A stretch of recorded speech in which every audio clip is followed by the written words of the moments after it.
I didn't realize something was wrong at first. It was a Tuesday morning, quiet, ordinary, the kind of morning that usually blends into the rest of your life without leaving a mark. The sun was just beginning to rise over our small neighborhood outside Columbus, Ohio. The birds were loud, the coffee was hot, and my knees were reminding me I wasn't 30 anymore. I stepped onto the front porch with my mug, breathing in that cool early air. Then I looked at the driveway, and froze. My car was gone. Now, that might not sound like a big deal to some people. Maybe someone borrowed it. Maybe it was in the shop. Maybe my wife had taken it somewhere early, but something about it didn't feel right. Because that car had been sitting in that same spot for years, and nobody in my house ever drove it except me. My name is Daniel Harper. I'm 68 years old. I spent 42 years working as a mechanic at the same family-owned auto shop. I started there when I was 26, back when engines were simpler and people still believed a man's word meant something. I wasn't rich. Never had been, but I worked hard. I paid my bills. I raised a family. I tried to do right by people. That car in my driveway wasn't just transportation, it was my pride, a 1969 Mustang. Cherry red. Original body. Restored piece by piece in my garage over nearly 20 years, every bolt in that engine had passed through my hands. Every weekend, every late night after work, every scraped knuckle. It all went into that car. My son grew up watching me rebuild it, and that morning, it was gone. I walked back into the house slowly. My wife, Linda, was in the kitchen making oatmeal. Morning, she said casually. I set my coffee down. Linda, I said, did you move the Mustang?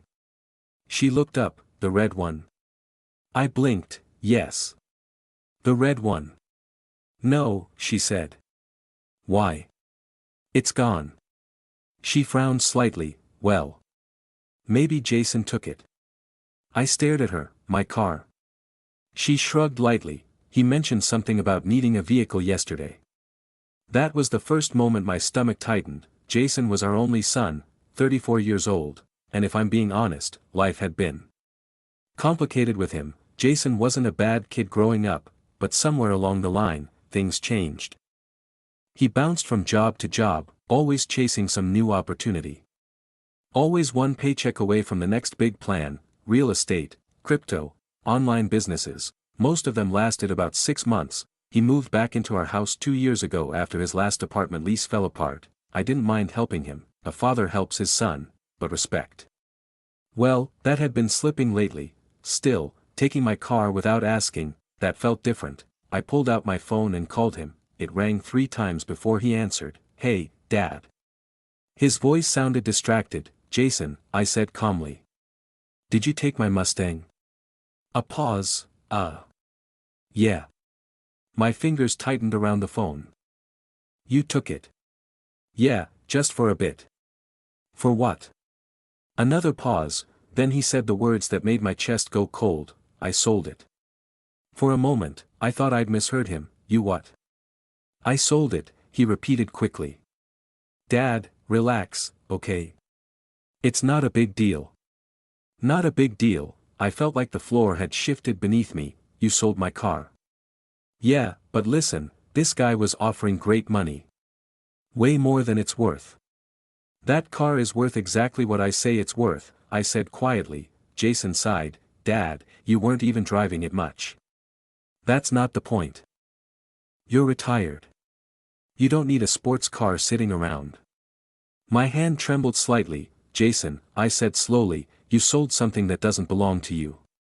He sounded irritated now. Come on, Dad. It's basically family property.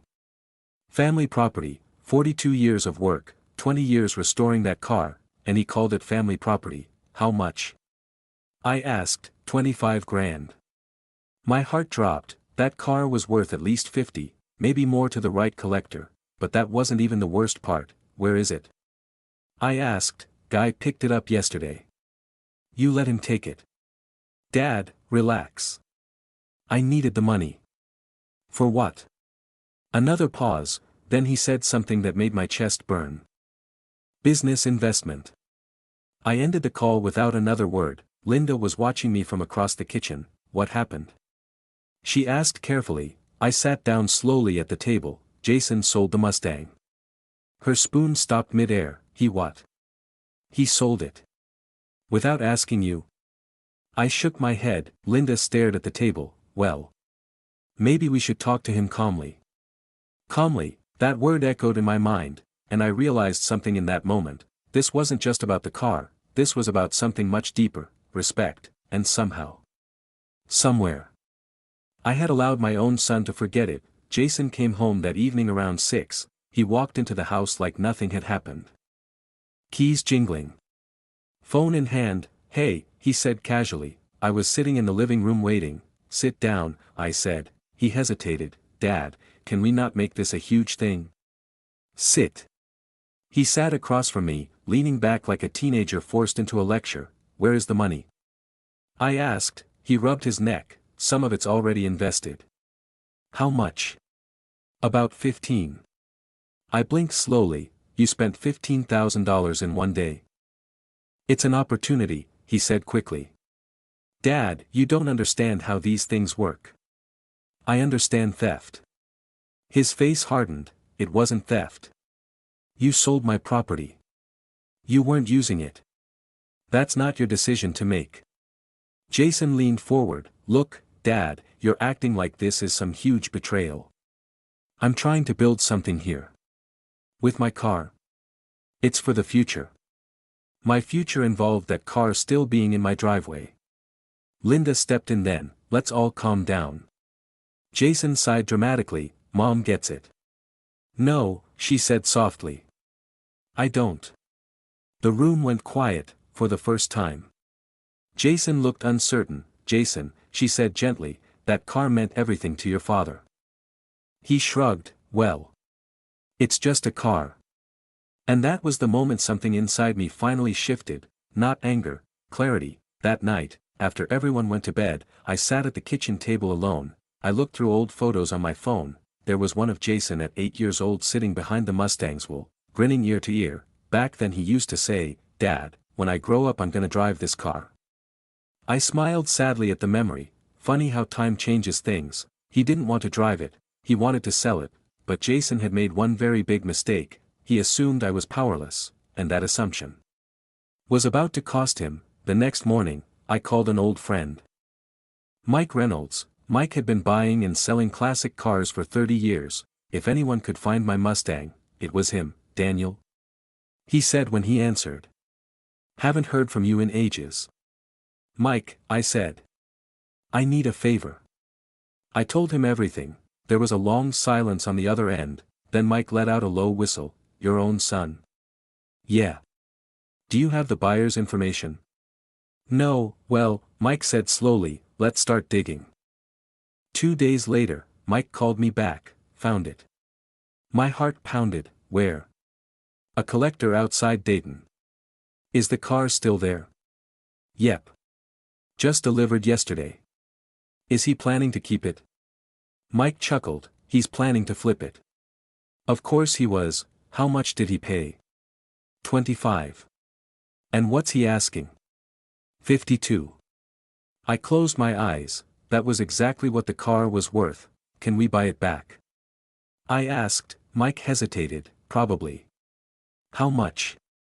50. I nodded slowly. Set it up. Now here's the part Jason didn't know. When I retired 2 years earlier, I didn't blow through my savings. I had been careful my whole life, quietly careful, and while I wasn't wealthy, I wasn't broke either. I had enough to fix this, and enough to teach a lesson. 3 days later, Mike and I drove to Dayton. The Mustang was sitting in a clean garage when I walked in. For a moment, I couldn't speak. The sunlight hit that red paint exactly the way it always had. Mike smiled. Told you we'd find her. I ran my hand gently across the hood, then I turned to the collector. I'll take it. He nodded. 50,000. I signed the paperwork. Cash transfer. Done. My car was mine again, legally, permanently, and Jason had no idea. But I wasn't finished yet, not even close, because respect isn't restored with shouting, it's restored with truth. And consequences. The following weekend, Jason came downstairs smiling. Dad, he said proudly, the investment is taking off. Oh. I said, yeah. This is gonna be big. That's good, I said calmly. He looked surprised. You're not mad anymore. I leaned back in my chair. No, his shoulders relaxed. See? I told you everything would work out. I nodded slowly. Oh, it will. Then I slid a folder across the table. What's this? He asked. Paperwork. He opened it, and his face went pale. Inside was the bill of sale, for the Mustang, purchased, by me. For $50,000, Jason looked up slowly. You bought it back? Yes. His mouth opened slightly. For $50,000. That's correct. But I sold it for $25,000. Yes, I said quietly, you lost $25,000. No, I said, you did. Silence filled the room. Jason stared at the papers. You expect me to pay that? He said finally. No. Relief flashed across his face. Then I said the rest. But you are moving out. His head snapped up. What? You sold my property without permission. Dad, you used the money. It was an investment. It was disrespect. He stood up. You're kicking me out over a car. No. I said calmly, I'm asking you to grow up. Linda stood quietly behind me. Jason looked at her desperately. Mom. She didn't answer. Finally he grabbed the papers. You're serious? Yes. You'd throw me out like this? I met his eyes. I raised you to be better than this. Jason moved out 2 weeks later. It wasn't dramatic, no shouting, just quiet realization. Sometimes that's the hardest kind of lesson. 3 months passed, then one afternoon my phone rang. It was Jason. Hey, Dad. His voice sounded different, quieter. How are you? I asked. I got a job. That's good. At a dealership. I smiled slightly. Working with cars. Yeah. A pause. Then he said softly, I'm sorry. I looked out the window at the Mustang sitting in the driveway, shining in the afternoon sun. I know, I said, because here's something life teaches you when you reach my age. Respect isn't something you demand, it's something people learn when they finally understand what they almost lost, and sometimes, the best revenge isn't revenge at all, it's standing your ground, with dignity, and letting life do the teaching.